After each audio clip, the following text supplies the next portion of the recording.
The state of our Madison public schools from a teacher's perspective. This morning on For the Record. Good morning, I'm Neil Heinen. The public dialogue on public education is as robust as it's ever been here in Madison. Education leaders, nonprofit leaders, elected officials at all levels, and more business leaders are weighing in on public education on many different levels. Interestingly, one voice that seems to get less attention than others is arguably the biggest and most critically involved voice of all, teachers. Our program today is dedicated solely to that perspective, though it too has many nuances. My guests are the outgoing president of Madison Teachers Incorporated, Carrie Monteviloff, who works in math instructional resources for the district, and the incoming MTI president, Peggy Coyne, who teaches at Blackhawk Middle School. And thank you both very much for coming on. Thank you. You know, I make the statement that teachers is the biggest and most important voice. I'm leaving out students for now, if for no other reason than they're moving along. You're staying, and I think that there's some significance there, but I don't want to minimize the importance of the children's voice in all of this. No, and neither do we as teachers. I think one of the most important things that we really believe is that's our responsibility when we come to any table, that their voice is in our heart in every conversation we have. Yep. And I don't want to overstate the lack of the teacher's voice. It's there, but to me, and if you disagree with it, let me know, it seems like it doesn't get the same amount of attention typically in news coverage and in other conversations. We're hearing so much from all of these different perspectives. Do teachers feel that way? What is the teacher perspective on this conversation right now? I think it's fair to say that teachers in their hallways, in their classrooms, when they're in their communities, do want to talk about education reform, what's happening state level, nationwide, but they're a little, I'll say, gun shy to put themselves out there. It's kind of treacherous waters right now. I agree with that. I think that some of the issue is that it just has not been in the culture of a teacher to bring the spotlight to themselves. Right. Ironically, we're in the front of the room all day, but to step into that, being the voice in a larger setting, it has not been, for many, I think it felt self-promotion-like, and they were uncomfortable with that. And so I think through all of this, and I would say the dialogue in Madison is one of the strengths of Madison. Although it can be difficult, it is something that is unique to the talents of this community. We have very strong, articulate advocates. And I think teachers have now come to a point through lots of our discussions to understand that we need to actively enter the conversation in a way that's beyond where we think our conversation did belong before, which was in our building, in our group, in our classroom. Yeah. And to sort of open the classroom doors metaphorically and really start that conversation in a larger way. Yeah. And I would like to, a really poignant story that came to me was a young woman who worked as an interpreter for the hearing impaired. Her job is to be the voice of the hearing impaired student. And when we were in so much turmoil, she spoke at one of the hearings. And her reflection on this was, oh my goodness, I am not used to speaking about myself as a professional. I'm used to being the voice for our children. And you know, like any group, it's dangerous to talk about teachers as if it's a completely homogeneous, you know, all teachers think alike. It's just not true. But I do wonder, you know, how many teachers are sitting there thinking, hold it, you're talking about me, you know, you're talking about what I do. Absolutely. Ask me.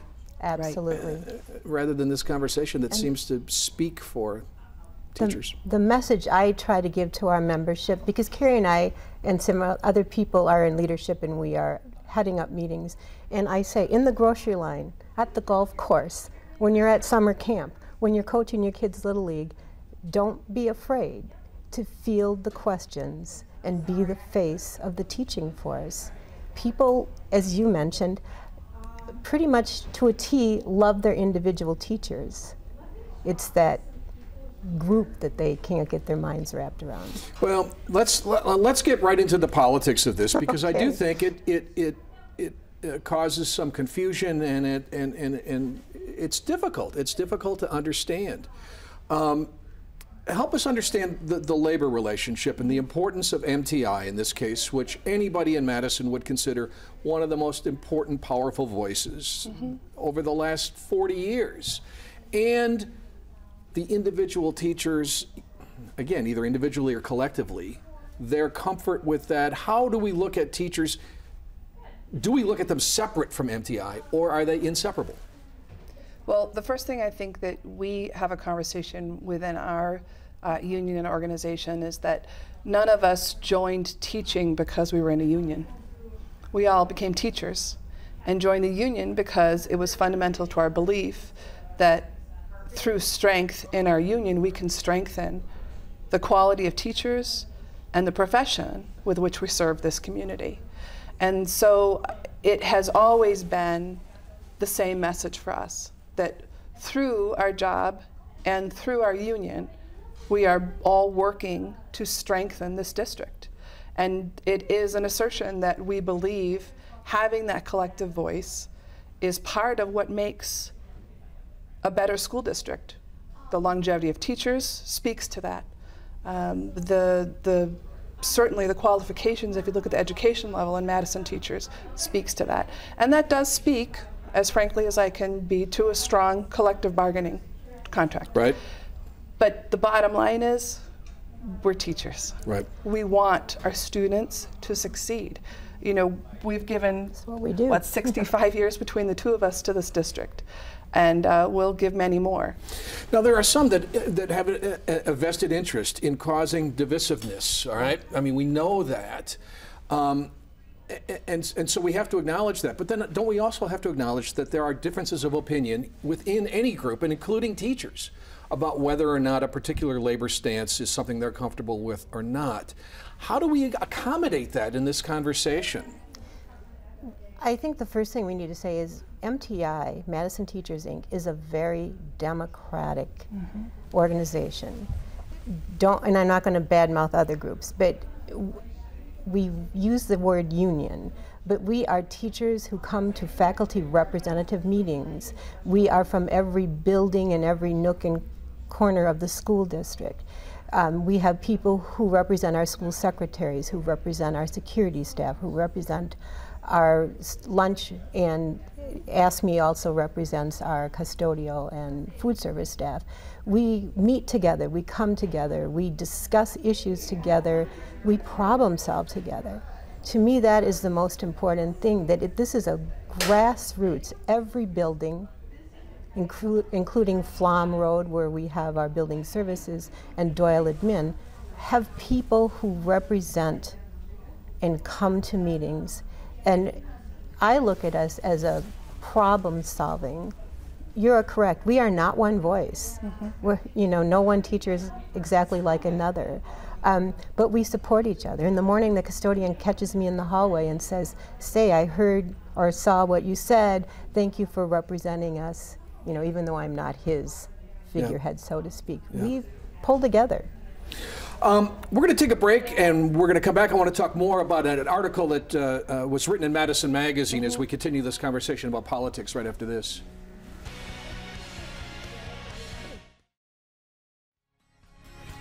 I'm back with Carrie Monteviloff, who is the outgoing president of Madison Teachers Incorporated as of this past week. She has handed the gavel over to Peggy Coyne, who is the incoming president of Madison Teachers Incorporated, and we were talking about the teacher's perspective on all things public education. And we could spend the whole half hour talking about politics, and I don't want to do that. But I want to quickly acknowledge that a column in Madison Magazine by John Roach, very critical of John Matthews, the head of Madison Teachers Incorporated, which you responded to, sort of capsulized, at least from one perspective, the politics of this whole conversation. And so I want to get your perspective on, first of all, that column and some people's view of John's leadership and his relationship to teachers. And second of all, just the whole environment of how we've politicized public education. Right. Instead of talking about outcomes or kids, right? I mean, it's been about ideology. Give me your perspective on Well, it, I think what you said lastly hit the nail on the head, why teachers are not jumping into this conversation. I think that ideology is, from an everyday teacher in the classroom perspective, something that you enter into when you're not deeply, deeply in this sort of work that's every single day. Teachers are deep into the work of serving our kids and our community every single day. I think to come up for air, to take a step back and enter into that larger conversation was something that we really had to see that we needed to get into that conversation, because the conversation was not really, frankly, healthy. And I think that article points to some of the conversation that we have to repair in this community.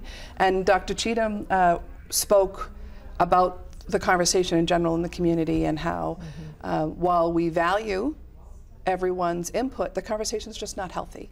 And I think that's where when I decided, I wrote a response to the Roach article, and I also wrote an article even before that in the Capital City Hughes, really sort of making public what really we wear on our heart every day, the dream for our kids, that they're safe, that they're loved, that they're educated, that they can walk out our doors and they can be active, successful participants in this society. And that really is what's at the heart of Madison teachers. As far as the article, it felt that it was lacking a balanced perspective.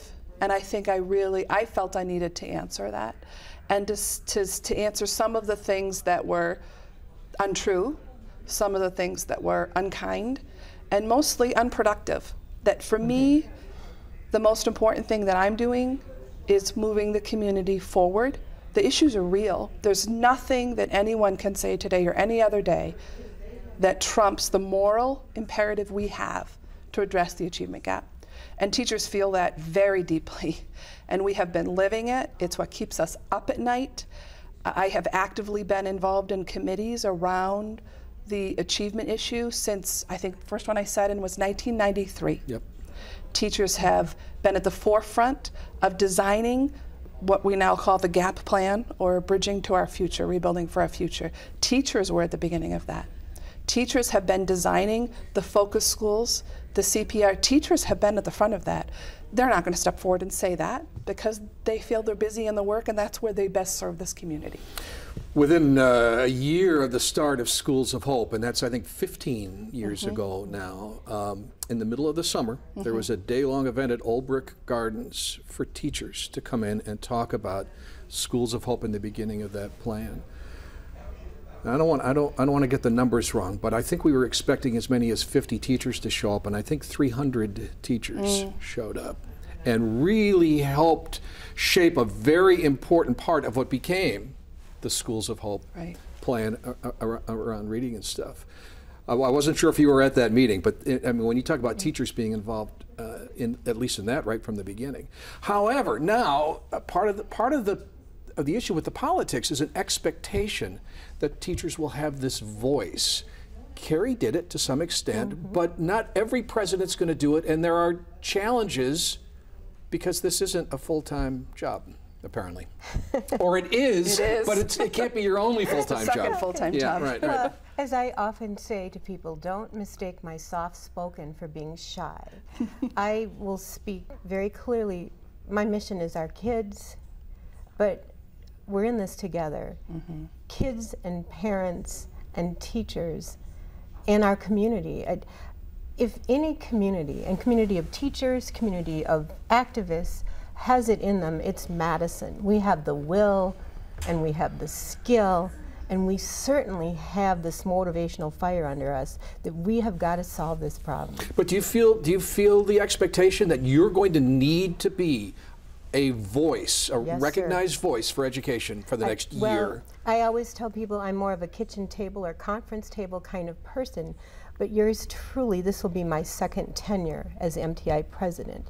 I have flown to Japan to speak to teacher unions. I have spoken at McAllister College. I had to turn down other speaking engagements. I'm not a public speaker unless you consider talking to 7th graders every day, which is a whole different genre. If you get up and go to the bathroom or want to pass, I'm perfectly comfortable with that. Right. But I have learned, I'm growing into the position, but as we talked, Carrie and I talk about this all the time, as have past presidents. I am a full-time teacher.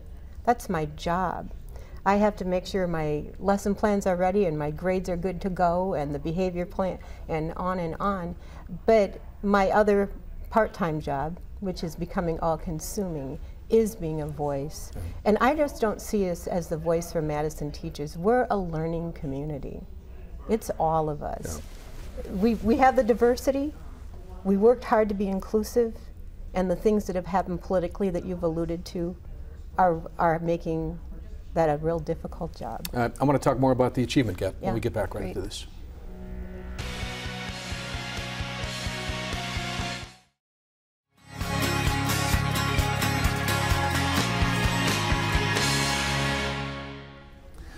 I am back with the transition team of Madison Teachers Incorporated, the outgoing president, Carrie Monteviloff, the incoming president, Peggy Coyne.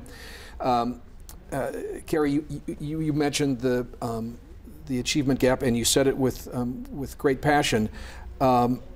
It's become now something the community understands, at least to some degree, and it's the focus of the conversation.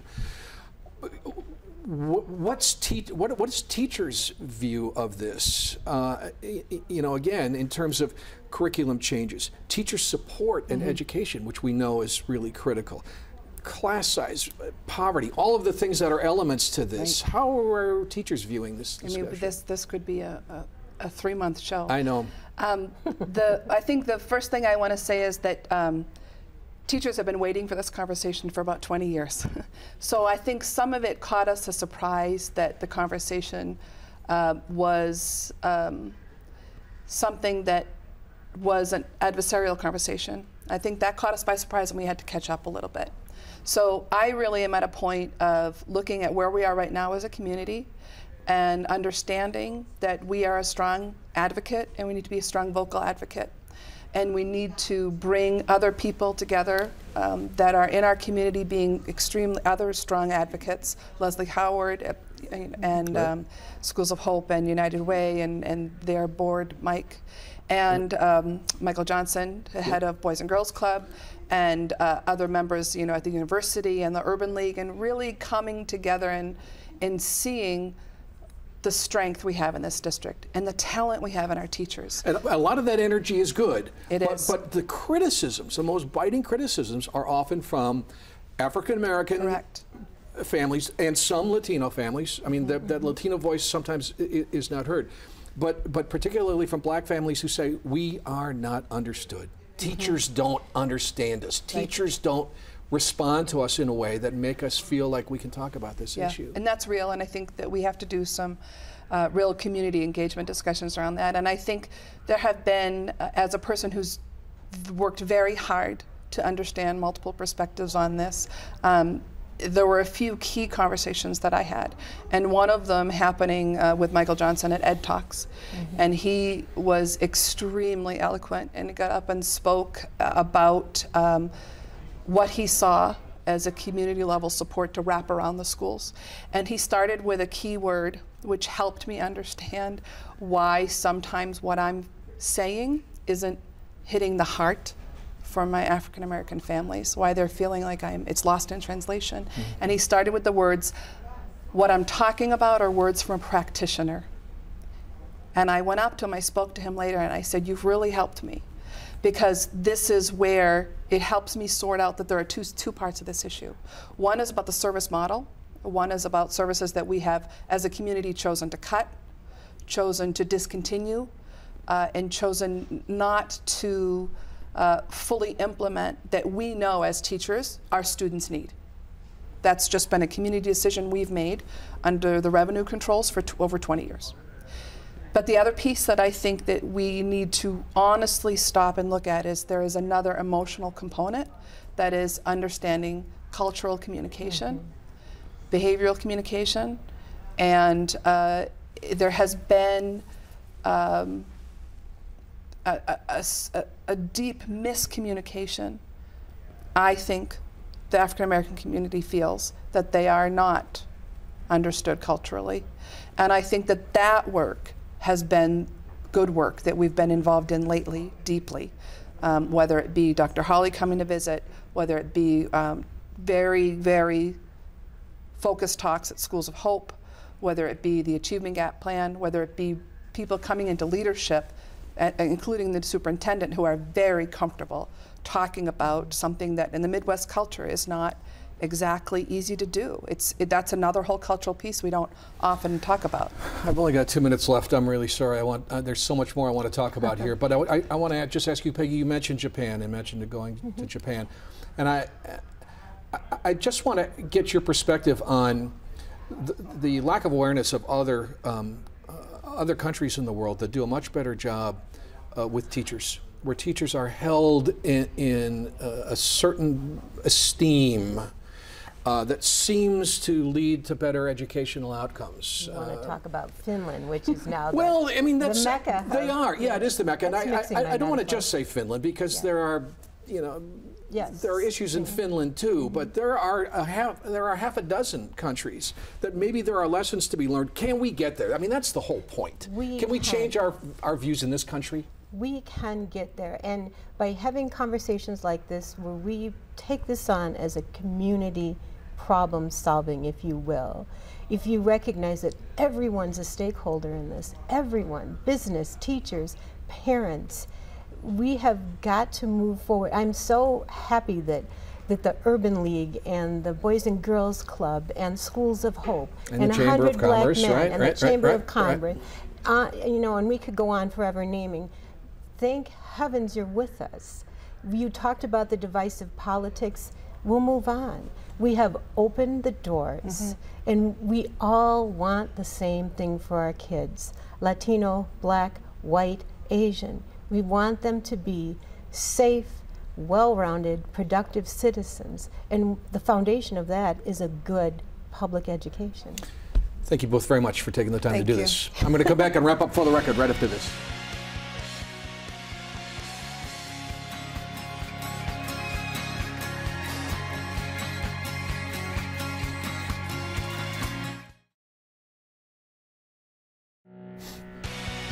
My thanks to Carrie and Peggy for being here today. Next week, we'll look at the upcoming 2013 Entrepreneurs Conference. Thanks for watching. See you next Sunday.